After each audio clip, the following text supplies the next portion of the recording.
During the first day of Michael Cohen's cross-examination, the defense aimed to make one thing very clear. Michael Cohen has been allegedly obsessed with Donald Trump even since before he became president. Here's defense attorney Todd Blanche. You were actually obsessed with President Trump, weren't you? Cohen, I don't know if I would characterize the word obsessed. I admired him tremendously. Blanche. In Disloyal, that would be Cohen's first book, you describe your feeling for President Trump as being obsessed. Correct? Cohen. Correct. Blanche. But your obsession for you admired him even before you started working for him, correct? Cohen. That's correct. Joining us now are Lisa Rubin, MSNBC legal correspondent who was inside that courthouse today, and Charles Coleman, former New York prosecutor, now a criminal defense and civil rights attorney. Thank you. It's very good to have some legal minds weigh in on this. And Lisa, let me start with you. The idea that Michael Cohen was effectively like a single white female-like character in Trump land, is the point of that from a defense point of view to suggest that Cohen might have acted on his own to make the Stormy Daniels problem go away for Trump? Yes. Did they do that? No. I'm being cross-examined now. Yeah. See, well, I'm answering the question squarely before me.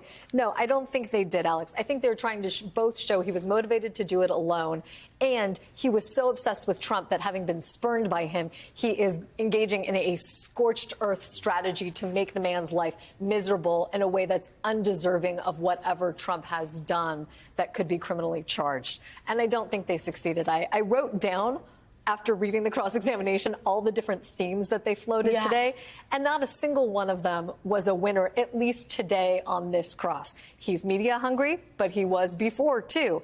He's wealthy, yes. He was before, too. He wouldn't take direction from the DA in terms of shutting up about the case.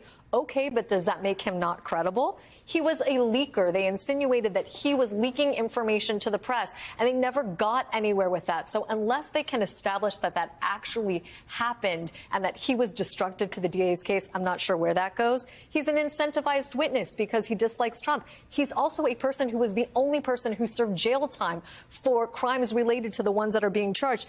And he was sent back to prison retributively during COVID after he was released on home confinement. If he has an axe to grind, it's a deserved one. He has a binder. Woo! The DA's office gave him a binder with his plea allocution in it. That's supposed to make him somehow biased. No, that's to refresh his recollection about things solely within his knowledge. And then the final one is that he messed with his phones before he gave them to the DA's office. The insinuation is the FBI returned them to him in 2020. The DA's office didn't ask for them until 2023. And the insinuation is either Cohen or a man named Jeremy Rosenberg, who was an investigator in the DA's office, somehow messed with the phones so as to edit that September 6th, 2016 phone call through which Trump makes the most damning admissions in the case. Charles? I rest. So the defense's strategy here is that they have no strategy. And what I mean by that is they do not have strong facts. This is clear. We all knew this going in. And so in order to try and get to the point of a hung jury or a mistrial, your strategy is confusion and misdirection. And that's everything that they've been doing with respect to the different legal theories that they have tried to float.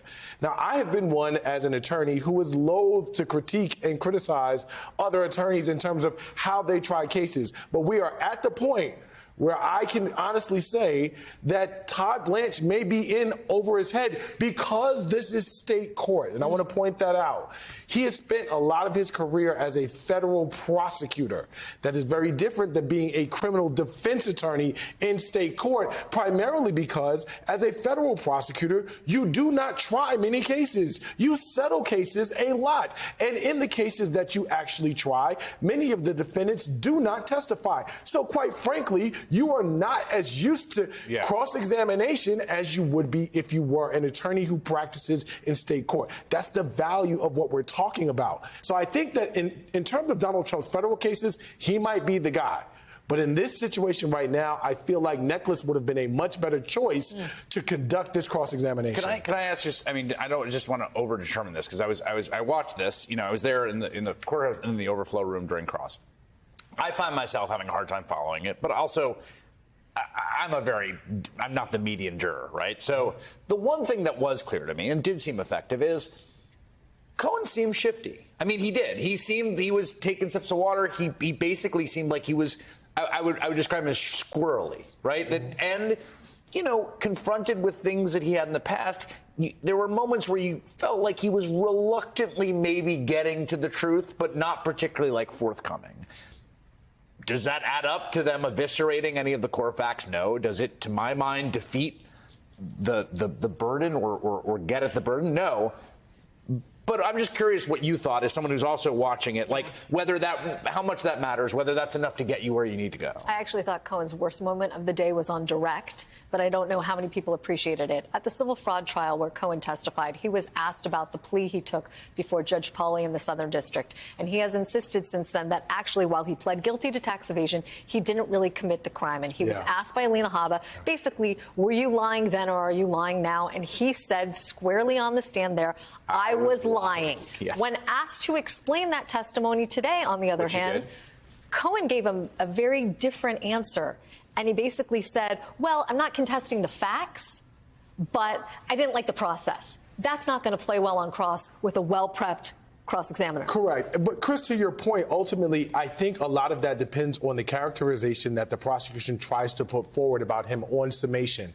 Are you going to try and sell Michael Cohen as this sort of reform guy who really stood up for country and liberty and freedom and truth and justice? Or are you going to say, look, this was a guy who was in cahoots with Donald Trump. He's kind of a guy who may have been a little bit of a schlep. And now he's finally figured it out that this was not to his benefit, and he changed his tune. That's really where it all comes into play. I think that where he ended on on direct, he kind of had this sort of like, strong stance, and I think the defense making him look shifty may have sort of served to undercut that.